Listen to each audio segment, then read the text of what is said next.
It's the American sports car that put to shame the Europeans who doubted us. And it remains as not only one of the best American cars ever made, but as one of my personal favorite cars of all time. The Dodge VIPER.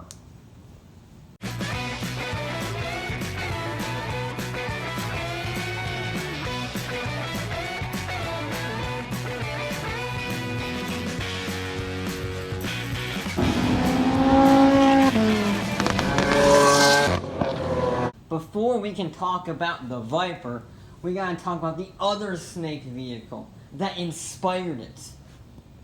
The Cobra.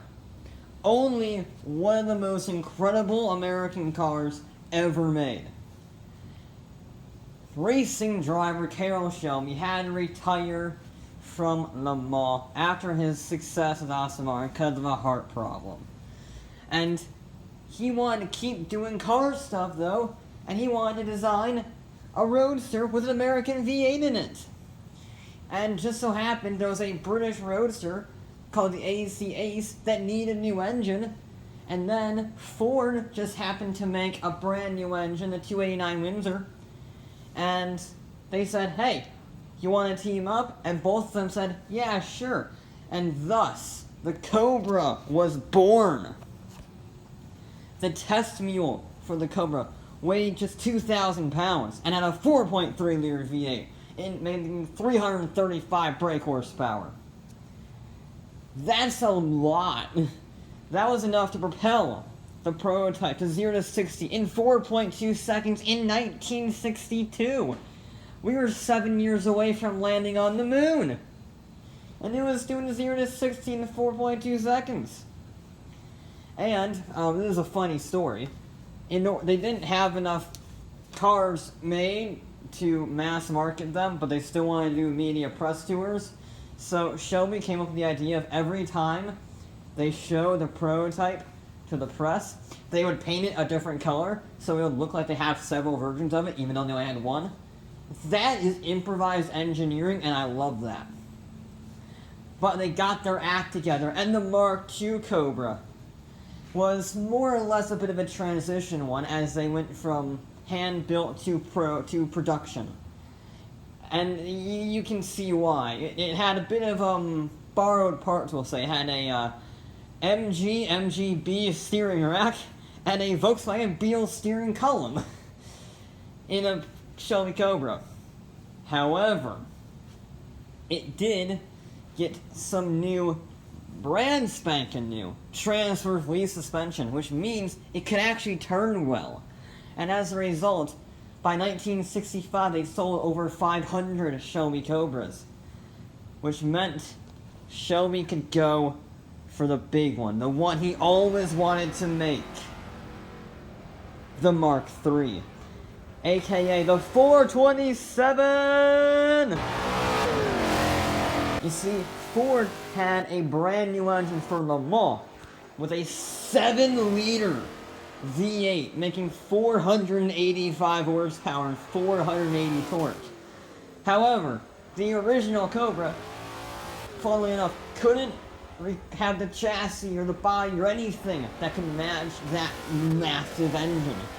So, he threw away all but 3 panels, completely redid the chassis and the body, and made a monster. It had a top speed in convertible form of 185 miles an hour. And it had a massive gauge at the front to suck in as much air as it physically could. However, it was so expensive redesigning the car, buying the engine, etc., that they only made 56 before production was halted because of financial instability. Yikes. But in the meantime of its short production run, they made a few special editions, shall I say. They made the Dragon Snake. Literally one. There's only one in the world. A proper drag spec Cobra. In 1966, it did the quarter mile in 10 seconds flat. thanks to a 505 horsepower naturally aspirated V8 that revs to 7,000 RPM. And then there was the polar opposite in 1964. There was the slalom snake. There's a theme here with the snakes. They only made 2 factory cars for this one, so it was 1 more than the previous, but it is still only 2. And this kept the power of the original 289 Windsor, but it had better anti-roll bars, better shocks, more roll bars, front and rear brake cooling ducts, because it was designed to take on the nation's autocross circuits. But the biggest monster in American history was about to be unveiled. The Super Snake.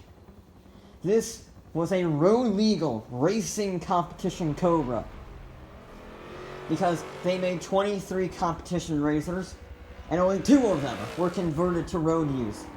And since it was converted for road use, they did a little bit of tinkering with the engine.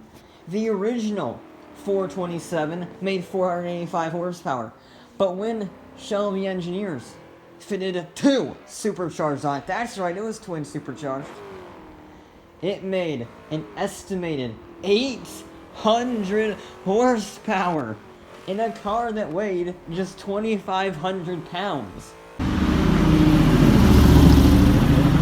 In 1966, 0 to 60 time estimated 3.2 seconds in 1966. That can rival most sports cars today.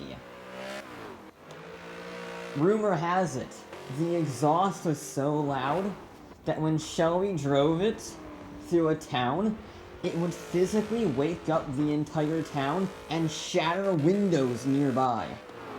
That's insane. And you can tell how dangerous this vehicle was because one of the 2 owners of this vehicle lost control on a cliffside road and died as he flew into the Pacific Ocean. Yikes. Since it was now super rare again, one sold at auction for $5.5 million. Yeah. Now, they did actually race them, as I mentioned previously, but there's only one that actually matters. The Daytona Coupe. You see, Shelby wanted to go back to Le Mans where he won as a driver. However, the Cobra, with its convertible top, was way too slow down the Moulin Straight to be any good. So designer Pete Brock took that chassis, stripped the body off, and designed a brand new ultra-slipstreamy body. And they upgraded the engine a little bit too. The V8 was up to 373 horsepower. And the new Daytona Coupe has some pretty impressive records under its belt, including 25 Bonneville speed records. They won the 12 Hours of Sebring twice in a row. They won the RAC Tourist Trophy in 1964, the 24 Hours of Nürburgring in 1965, aka the 1,000 kilometers of Nürburgring because they didn't have 24 hours then. They also became the first American manufacturer in history to win the World Sports Car Championship in 1965. And they went back to Le Mans in 1964 and won its class, beating the Ferrari 250, becoming the first American car to beat Ferrari at Le Mans in almost a decade, and only 6 were ever made. And each one is valued at an estimated $26 million. Wow, that's a lot of car. And to show you how incredible this vehicle was, it was the first vehicle selected for the National Register of Historic Vehicles in the Library of Congress. And with that, we can finally talk about the Dodge Viper. I know, it took a long time, 8 minutes. However, there's so much history to unpack. I had to get all of that information about the Cobra out first because Carroll Shelby, the Cobra guy, he worked on the Viper project with Dodge and Lamborghini. Did I mention Lamborghini? Because they designed the V10 from a crappy diesel from a Ram into an all-aluminum monster making 400 horsepower and 465 torque. And it has some massive tires, meaning it could pull almost a G in the corners without any aerodynamics at all. And it could do 0 to 60 in 4.6 seconds. And all of that means it was blisteringly fast compared to the European exotics. It humiliated them for a fraction of the price. And all of that came at a price. It had no traction control, no ABS, no steering assistance, nothing. Driver aids, they just add weight. And they also didn't come with things like air conditioning, doors, a roof, because it's a race car. And there were very few changes from the first gen to the second gen. I mean, it still had no driver aids. It had, a roof, an air conditioning, and a door handle. But, those minuscule things. Oh, and the power from the 8-liter V10 was bumped up to 460. And they had a special edition. The ACR. American Club Racer. This thing was a more track-honed vehicle with adjustable suspension and better cooling. And then they had the third generation / fourth generation. They're basically the same, just a modified facelift. In 2002, the third gen came out with an even bigger V10, naturally aspirated as always, 8.3 liters, making 500 horsepower and 535 torque. We're getting into supercar territory now. It could do the quarter mile in 11.8 seconds and pull 1.05 G in turns. In 2002. And the 2008 refresh made over 600 horsepower. And then it gains, a few more creature comforts, but still no traction control, because that is for the weak. And the ACR was updated too, with a massive rear wing, big old canards and a front splitter, generating 1,000 pounds of downforce. And those all-important racing stripes.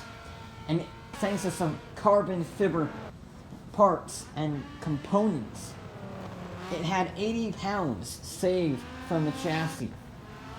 It pulled over 1.1 G in the turns and had a Nürburgring lap record of 7 minutes, 22 seconds. Yeah.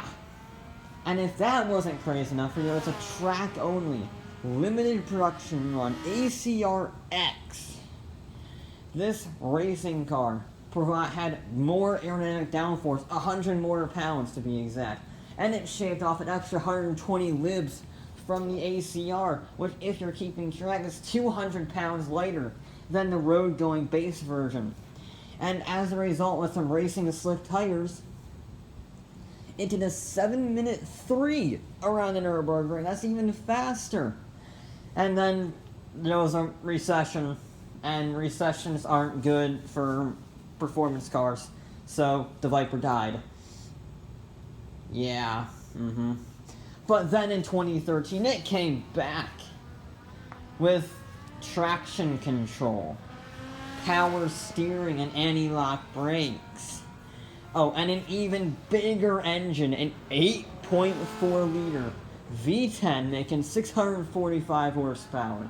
Without a turbocharger in sight, it still holds the Guinness World Record for the biggest engine ever put in a production car in terms of liters. 'Cause America. And for a base price of $99,000, you could do 0 to 60 in 3.5 seconds and have a top speed of 208 miles an hour, which is as fast as a Ferrari 458. And the ACR also got some upgrades, because of course it frickin' did. It had massive 335 tires on the rear for even more grip. And it had a top speed of 177 miles an hour. What? Well, that's because of drag. Not the drag, the aerodynamic drag from that massive rear wing measuring 1,776 millimeters across, aka 1776, when America was frickin' founded. That's a history lesson. And that rear wing, combine that with the front canards and splitter, make 2,200 pounds of downforce. That's right, it makes a ton of downforce in the literal and figurative sense. That's impressive. And with a Nürburgring lap of 7 minutes 1 second, it is to this day the 9th fastest production car in the history of the ring. And they even made the Viper for the fancier side, the GTC. Do you want to have 8,000 color customization options, 25,000 stripe customization options, 10 wheel choices, 16 interior options, 8 aero packages, plus even more equipment options? Well, there is a Viper for you. It was a customer spec program where once you organized a car, that car would never be made again, and it was a one-off special. So if you wanted a gold Viper with a orange set of rims, you could get that, and no one else ever could again. Not that you would want that, because it's terrible. But if you do the math, there are over 25 million combinations of GTC Viper available. That's a lot of combinations. Which means it was time to go away again. By 2014, 2015, sales had dwindled, and production ended in 1997, but not before the last original Viper coming out of the factory wore the same red paint as the worst Viper came out in 1991. I'm not crying, you're crying. Yeah. Of course, just like the Cobra, it did some racing. The Viper GTS-R completed GT Class Championships from 1996 to 2016, and it won 62% of all the races it competed in. 62%! That's like Lewis Hamilton, Mercedes-AMG Formula 1 domination levels of success.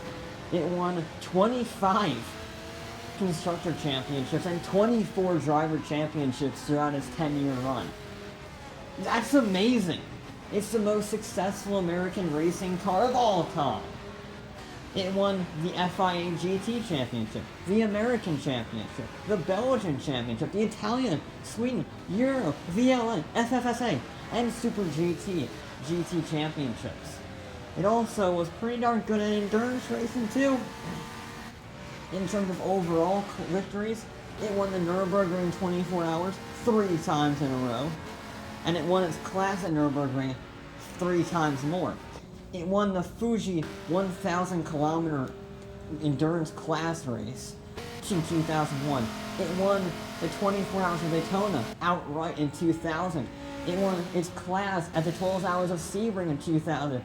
And in the 24 hours of Le Mans, it won its class 3 years in a row. Not bad, Viper. Not bad. Indeed. And then it was discontinued following the production car's discontinuation.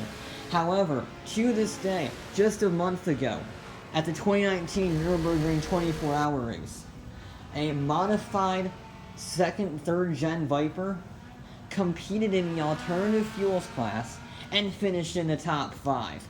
That is the textbook definition of irony, my friends. A naturally aspirated 8.4 liter monster competing in the alternative fuels class or endurance race.